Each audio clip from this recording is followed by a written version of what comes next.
Le Forum tunisien pour les droits économiques et sociaux, qui est spécialisé dans les questions de la migration, déclare qu'il y a eu beaucoup de décès de migrants signalés à proximité des côtes du pays ces derniers jours.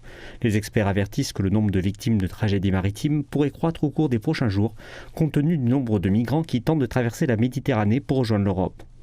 Nous exprimons notre solidarité avec les migrants. Les opérations de secours se poursuivent après cette tragédie. De nombreuses tentatives de migration irrégulière se déroulent simultanément. Les activistes déclarent que la politique de l'Union européenne de restreindre strictement les visas pour les migrants, les étudiants et les voyageurs en provenance d'Afrique a engendré une augmentation du nombre de migrants sans papier se rendant en Europe de façon illégale. Les enfants d'Afrique meurent en Méditerranée parce qu'ils sont à la recherche d'une vie meilleure et que la situation est très mauvaise chez eux. Pourquoi l'Europe dépense des milliards pour formaliser et bloquer les frontières ? La sécurité augmente en Méditerranée, mais la migration irrégulière et les morts continuent d'augmenter. Nous disons non aux frontières, non aux restrictions et non au rejet de visas.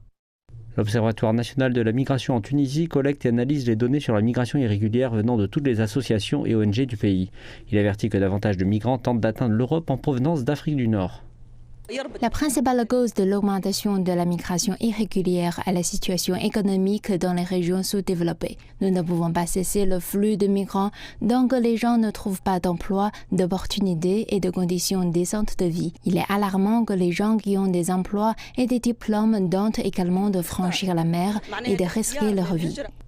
Des dizaines de bateaux de pêche aident les gardes-côtes tunisiens dans les opérations de recherche et de secours à Sfax et à Mahdia. Des centaines de personnes se sont également portées volontaires pour retrouver, identifier et enterrer les corps des migrants.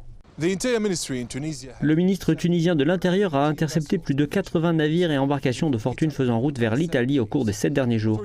Les autorités ont également placé en détention plus de 3000 migrants sans papier, la plupart venant de pays d'Afrique subsaharienne.